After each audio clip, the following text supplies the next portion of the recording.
at all. I think the plain fact is that, if you look at a macroeconomic environment and look at the things that drives gold, lower, lower.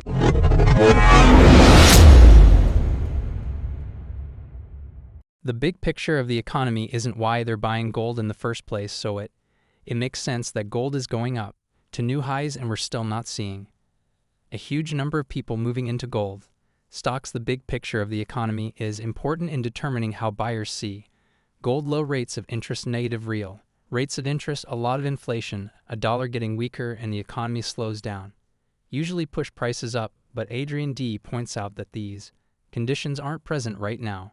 The rise in gold prices is instead because of a rise in sales by Chinese banks and state banks. Investors, these steps are taken because fears that they could be used as weapons, dollar, and worries about how stable it will stay of the interesting parts of China's banking system. Gold prices are at all-time highs across both emerging and developed countries. One of the things that is making this happen is China's plan to protect its currency against gold, which led to a lot of gold buys around the world. The Bank of the People of China, the PB, has tight power over gold, bringing in goods through limits for business. 23. The PBOC became the largest buyer of gold in the official business, buying a net amount of 7.23 million ounces, 224.210 to the World Gold Council. On another front, many people think the Federal Bank of Japan to lower interest rates in September, but some experts say that the FED could decide to keep rates the same, or at least think about doing so. Interestingly, even though these were expected rate cuts, gold prices mostly stay the same. Not changed. This is because the main government banks and Chinese people who buy gold. Investors are not really interested in change because of changes in U.S. monetary policy, instead of big but less important. One thing that stands out in the gold market is the activity of rich people from the North America, the Middle East, and Asia. They are making private over-the-counter. These deals are bought with gold, which don't show up in news stories like the actions of the central bank show that worries about the security of the system and having weak finances behind the drive. Changes in the market will show clips from Adrian Day's talk, but before, if you'd like to see more movies like this, click here. Please click the subscribe button and click on the bell to find out more. Keep me up to date, please, and enjoy the movie. Interest rates, or negative real interest rates, and higher inflation and weaker dollar and softer economy, meaning the Fed's going to start cutting rates and a weak stock market. Well, that's not the environment we're in right now.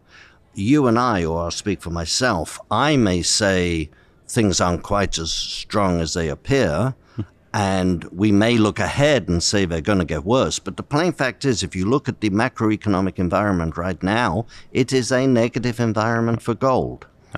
And so the ordinary investor perhaps sees that. And what's been driving gold in particular, of course, are things, central bank buying because of dollar weaponization, Chinese investors buying because they're worried about the banking system. Well, these people are not worried about the macroeconomic environment. That's not why they're buying gold in the first place. So it's not illogical that gold is moving up to new highs and we're still not seeing a flood of people pouring into gold stocks. Yeah, it's quite interesting. Like you mentioned the coin dealers here at this conference. I had a couple of conversations with them as well. And they've been telling me that some of their clients are actually selling gold to cover credit card debt. No, absolutely. Well, I was going to mention another thing. I mentioned I manage Peter Schiff's gold fund, but I also manage separately managed accounts.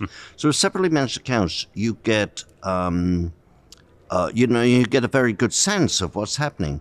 When I get clients with, let's say, $500,000 accounts that I've had for 10 years, and they suddenly ask me for a $15,000 withdrawal or a $12,000 withdrawal, something is going on. Right? This is not a person who says, I'm now retired, I want $20,000 every quarter. This is a one-off, hey, I just want to take $12,000 from my $500,000 account. Something is going on. And I think that's a very bad sign about what's happening in the economy. Oh, I don't think the gold prices, I may be wrong, but I don't think the gold price is pricing in rate cuts at the moment. Again, because look who's buying. It's central banks who are buying. They don't care what the Fed does about rate cuts. It's Chinese buyers. They don't even know what the Fed does about rate cuts. There's also clearly some additional buying when you add up the numbers. You look at the central bank buying, which is reported, the Chinese buying, where you have very good numbers from the Shanghai Exchange and from Hong Kong imports into China. And you have Chinese gold production, of course, which all goes to the central bank. But in terms of a consumer in China, it's the Shanghai Exchange and it's Hong Kong imports.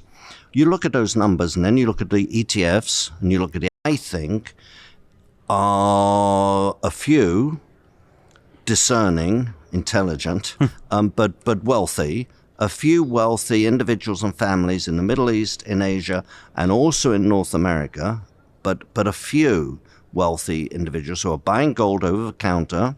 So the individual trades are not getting reported, right, in the way that individual central bank purchases and sales are being reported. They're not being reported. But this is OTC, over-the-counter buying of gold, and that's what's driving gold. And I don't think those people are buying because of Federal Reserve interest rate cuts. I think they're buying because they're worried about the fragility of the system, frankly. Does it normally drive gold are actually negative right now. That's a positive. If you're a contrarian, because it only means, the Fed has to cut rates, or inflation has to go back up, or the dollar has to fall, or the economy has to slow, or the stock market doesn't have to collapse, but it has to roll over. Are any of those things possible in the next 6 months? I would say absolutely overwhelmingly, yes. So when the macroeconomic environment starts to shift, investors will turn, ordinary investors and small institutions will turn towards gold. And with regard to the gold stocks, again, you only need, remember, you mentioned the stocks are continuing to grow. The S&P this year, the S&P and NASDAQ are the two best performing major markets this year. In the last quarter, Hong Kong outperformed, but on a recovery bounce. So these markets are continuing to go up, but everybody knows, I think it's well publicized, and NVIDIA represents half of the gain. One stock represents half of the gain. Let's just think about that for a second. And then you look at this, we've got an all-time high in the market, but we've got more individual stocks hitting 52-week lows and 52-week highs. The breadth in this market is astonishingly bad.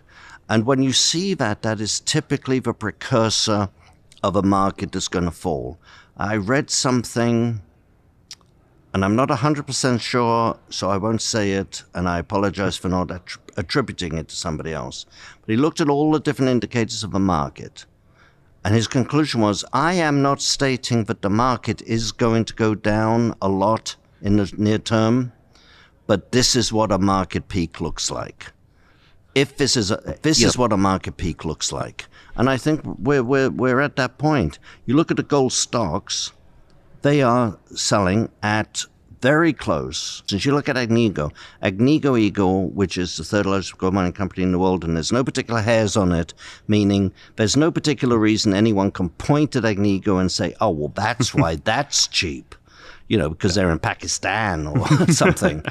And yet it's selling at about 2%, within 2% of its lowest price to cash flow. It's in its entire history. Now, with gold at record highs, does that make logical sense? Can it last? One of the things that's going to change it, I think, is you look at the quarter that's just finished, the second quarter, and the gold price was $250 an ounce higher on average than the average selling price in the first quarter. We forget that gold only really moved up in March, right? So the average selling price for the first quarter was $2,070. For the second quarter, it's $250 higher than that, and yet the costs will be more or less the same. The oil price just $1 or $2 higher on average. Commodity currencies, Australia dollar, Canadian dollars, South African rand, more or less the same. So the margins, what I'm saying is the margins, meaning the cash flow, should be very, very strong when these companies start reporting. I have to think, partly because I'm a rational person, partly because I'm an optimist, but I have to think if you have 2 back-to-back quarters of strong cash flow for gold stocks, someone somewhere is going to notice. So, Well, and it's down. That number is down from the last few years. And it's very, very difficult. We're an active manager, but I don't like to compare myself to the S&P. I don't think I've never liked the idea of relative performance. I mean, I know you have to compare yourself to something, but I don't like the idea of relative performance. But so we're a global manager. So I look at the Morgan Stanley Capital International World Index, which is obviously much more diversified. For an S&P manager, it's very difficult. If half your gain is from one stock, what do you do as an active manager? Do you put half your money into a clearly overvalued stock, however great a company it is, but a clearly overvalued stock? Do you put half your money into one stock? That's a very difficult decision to make. Hopefully the compliance department calls you on that and says, like, you can't do that. And so you're going to underperform. Yeah. You're going to Automatically. It happens underperform. automatically. Yeah. Yeah. Now, I will say, so what you're saying is absolutely right, but I will say in the gold sector, I think we all know in the gold sector, it's a much smaller sector, of course, but we all know there's good companies, bad companies. You buy a gold ETF, you're buying the good, the bad, and the ugly, and there's no way around it, and it's all market weighted. Yeah. So they're not the manager of the gold ETF is not even saying, well, we're buying everything, but let's buy a little more of a good one. No, good ones. No, it's all market weighted, and I think frankly, empirically as well as theoretically, that's just a bad way to manage money. So I don't know why I got onto that, but anyway. So yeah, I think stock picking is essential in the gold. As central banks buy more gold, big changes are likely to happen. What 2023 will do to the gold market: buying 1,037 tons of gold and 29%. Plans by central banks to add more. Backups will be strong next year. Gold prices will likely be driven by demand. The direction of central banks is going up, including India and other big players. Actively adding to their holdings will likely keep gold's worth high even in. The economy is unstable. This consistent pressure to buy highlights gold's role as a safe haven in the face of uncertainties in politics and the economy. Let us know what you think about Adrian's. Make your guess in the area below for comments. Also, make sure you enjoyed this video. Sign up for the channel and turn it on. Let people know about more videos like this. Until the next time, for